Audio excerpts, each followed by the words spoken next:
Welcome back to America's Heroes Group, and this time with our partner, the National Nurses United. Today is Saturday, July 15, 2023. July is American Diabetes and National Minority Mental Health Awareness Month. Our host is Cliff Kelley. I'm Sean Claiborne, the co-host. Our executive producer is Glenda Smith, and our digital media producer is Ivan Ortega of Scotch Arnold Productions. And of course, we have Shakaya in our studio today as our studio engineer. And we also have our partner, Adelena Marshall. You know her because she is a VA mental health nurse, and we're going to talk about not something people might want to hear about all the time, but organ donations, and particularly at the VA. 95% of Americans support organ donations, but less than half of us sign up. Why is that? Adelena, how you doing? Hi, how are you? And thank you for having me on your program today. Always a pleasure. Giving us the opportunity to educate our veterans on what's available at the VA and letting them know that we VA nurses, RNs with NNU, are advocacy for their health care. So tell us, what is the program for the for VA organ donations? How is that set up, and how does that run? What's that all about? So the VA really has been involved with organ donations since the 1960s, early 1960s, and with bone stems since the early 1980s.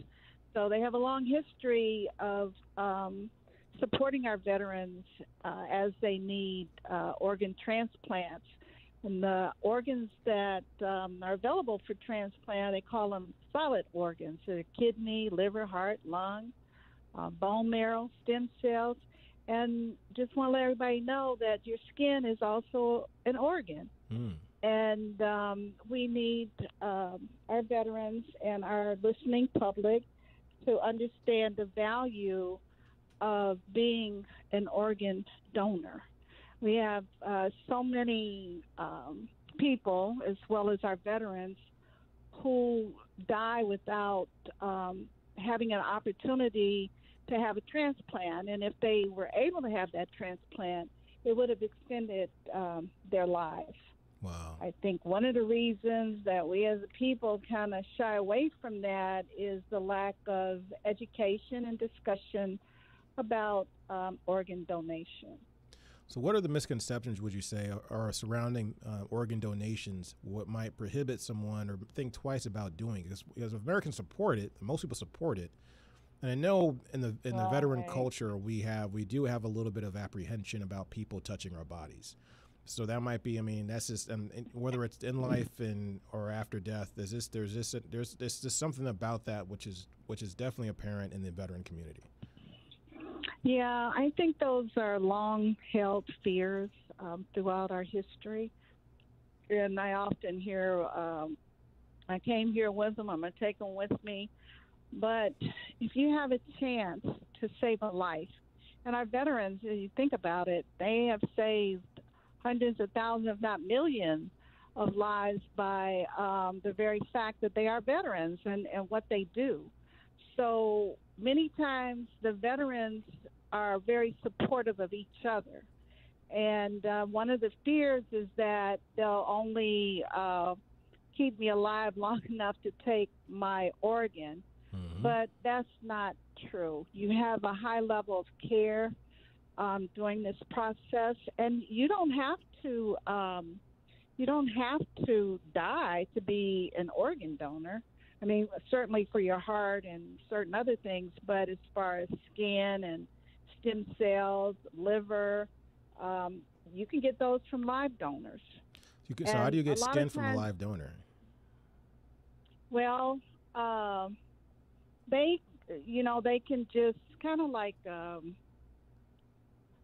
they might take skin, like say you're a burn patient, and they might take skin from your back or areas that you're not burned on, and it's just like when you're cutting cheese with that apparatus to make it really thin. Oh, okay. They use something like that. So, they're not taking chunks of your skin where anybody would notice. Oh, really? But okay. They might, yeah. So, we have a lot of our veterans who have been burned, and how we've had a lot of house fires recently in the Chicago area. You can get burned in a car accident. just recently, 4th of July, barbecuing, or with, fireworks. So there's so many other ways that you can have that injury. And so this is something to think about, because it could be a family member that might need that from you. So what is the first sign of death when organ donations are being considered? I guess walk me through the process. So from what I understand, correct me if I'm wrong, if the heart is still beating, the person not necessarily declared dead if the heart is still beating. Once the heart's beating, the person's not necessarily dead, but they could be brain dead. So only the professionals can make that decision, who are, ICU doctors. The family has a lot to say about that. So your heart can still be beating, but you're brain dead, and the heart and the brain has to work together to sustain life. So those decisions are moral and ethically decisions. They belong to the donor. They belong to the family for the blind, and that'll help people have sight. But it's totally decided by you. Like, if I'm a donor, I may only want to donate the long bone in one of my legs, or I only want to donate my heart. I don't want to donate anything else.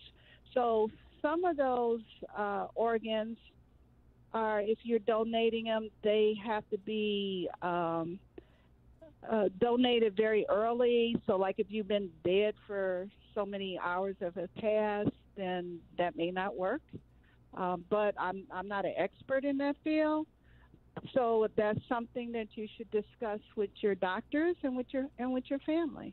So there is an expiration date then on those different body parts. So you can't it's not like you can just wait for a long, long time. Right. If they need to make a decision and be prepared to know. So you want to really think this through, and maybe have final wishes in order, perhaps.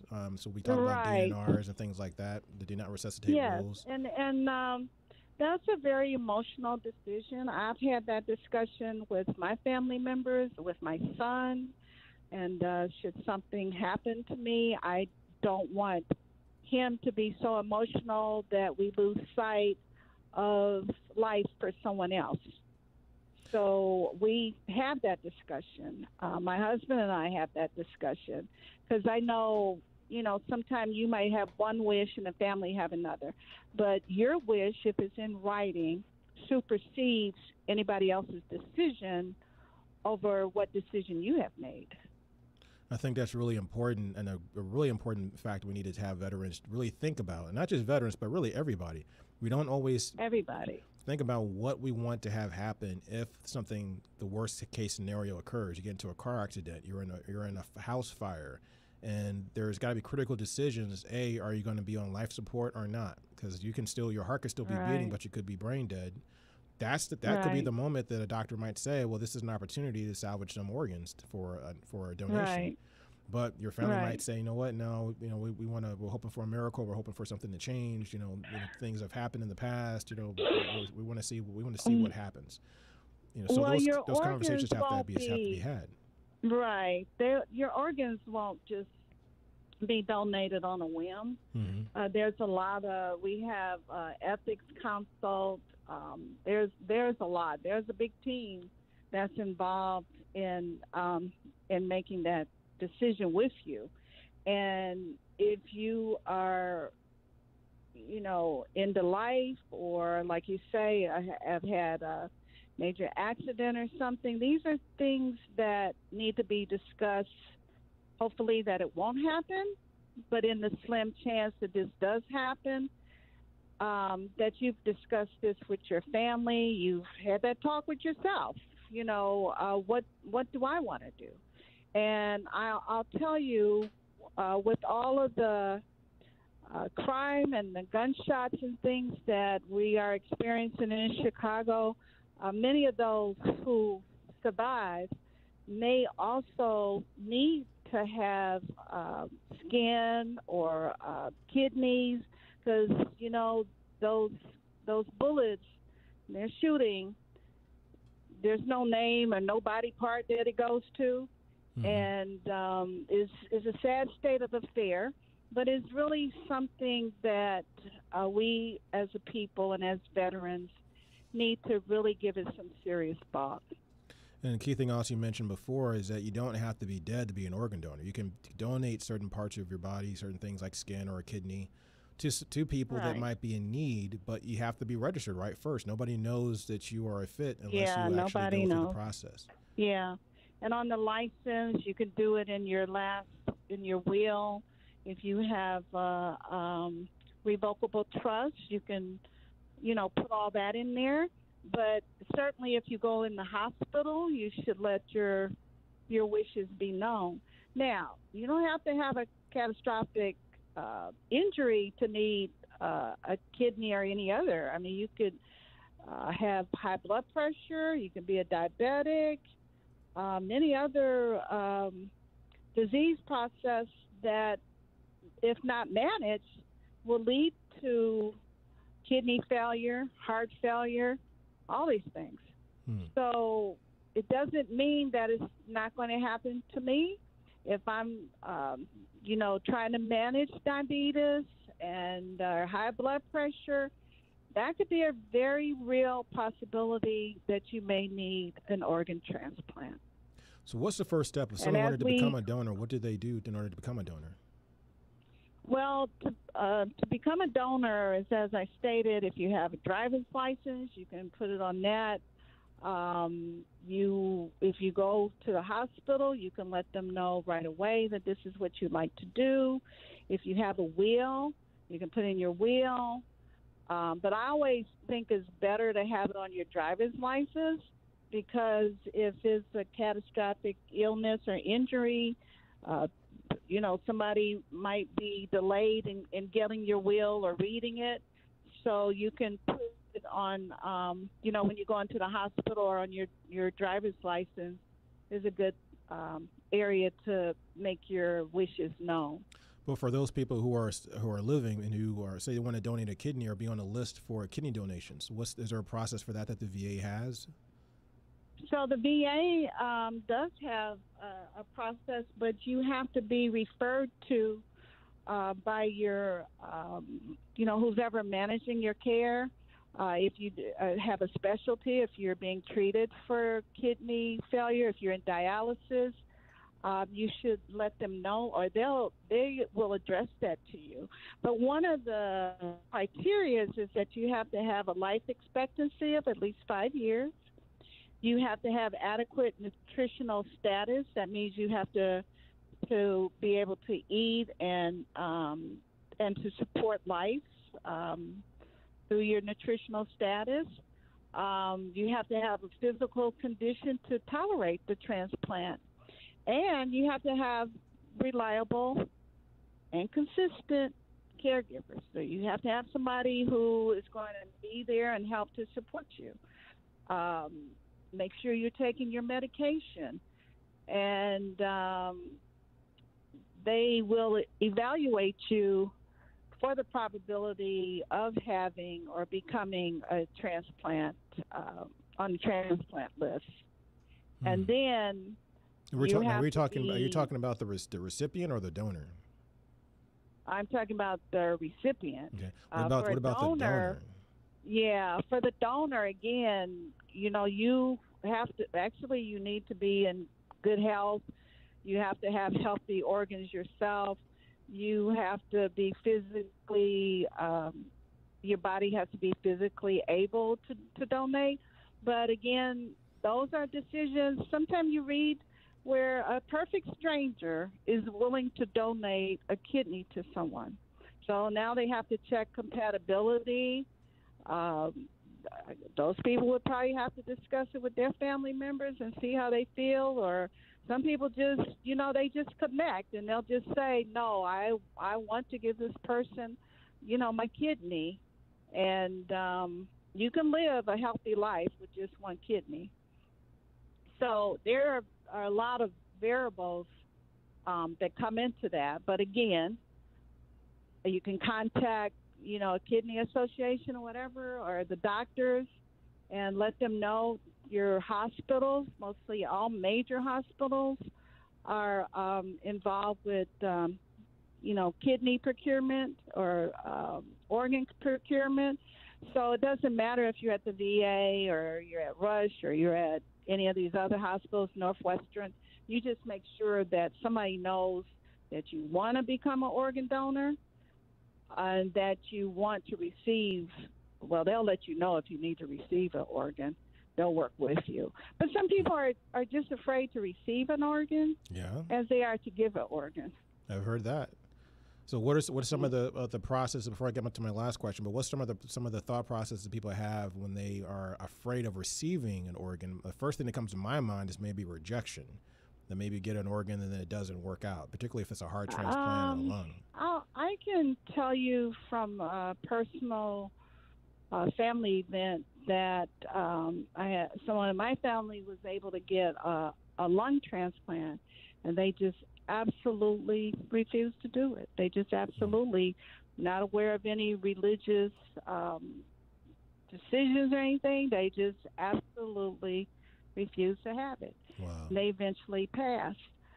There are some religious considerations that people may have, but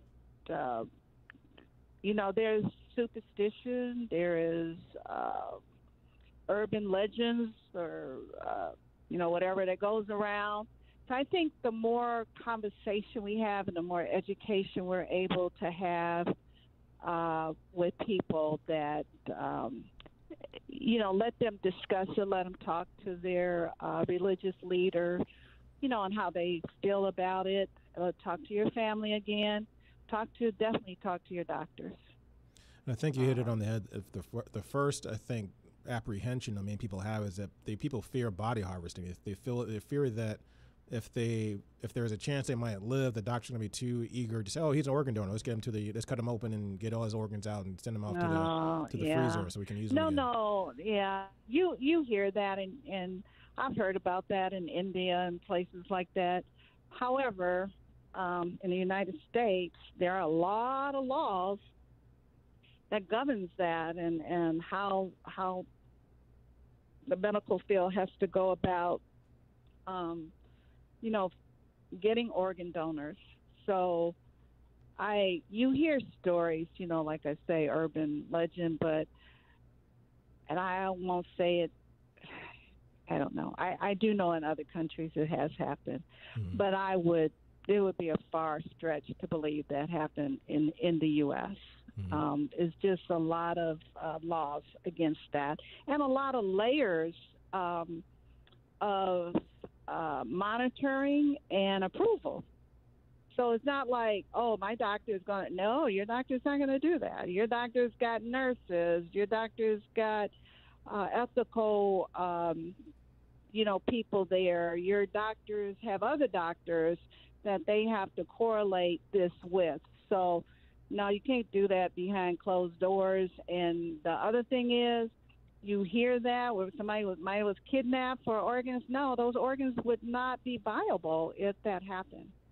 I mean, how do you do that? They would be contaminated. They would not be a viable organ because they have to be handled and delivered very strict handling and delivery process. I've had people on a flight that are escorting organs to, another state, and those organs are right there with them, and they're not out of their sight at all. And usually when you hear a lot of these stories about people being, waking up in a hotel room and they've been operated on and the kidney's missing or something like that, usually that happens in foreign countries most of the time. Every story that I've ever heard about that was a legit story from either the news sources or media or even people that have law enforcement have been involved in researching this stuff and getting into these cases. It's always been out of the country. Yeah. The American citizen goes to Mexico or something like that. That's a major surgery with anesthesia and all of that. Mm-hmm. So I would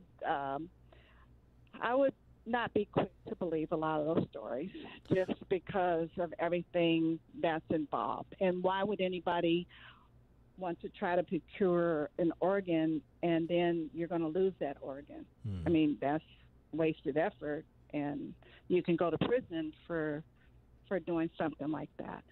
So I know at the VA we're very guarded with our veterans, and the nurses at the VA, we have a voice in their care, and we will speak up. I tell you the recent incident that due to our severe staffing shortages, they wanted a nurse to not to do anything like that, but it has to do with paperwork and stuff, and they didn't have the training, and that nurse refused because on the grounds they felt it was unethical and immoral.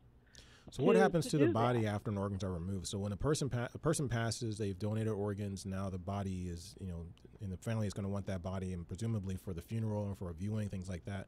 What condition is the body in, and what happens at that point? The body is in the same condition as it would be in any other normal circumstances.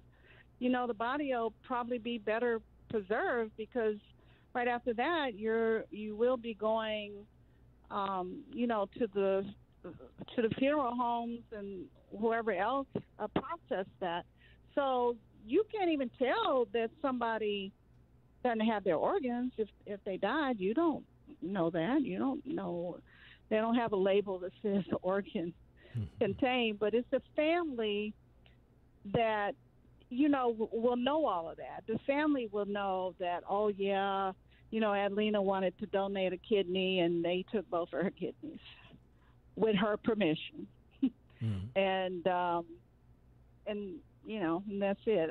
We hear a lot of things, but I'm not going to say things don't happen, but we know that the probability is very unlikely. If I fill out, and I do on my driver's license, I have that I'm a donor. I don't care what they take because I don't need it anymore. That's not going to help me.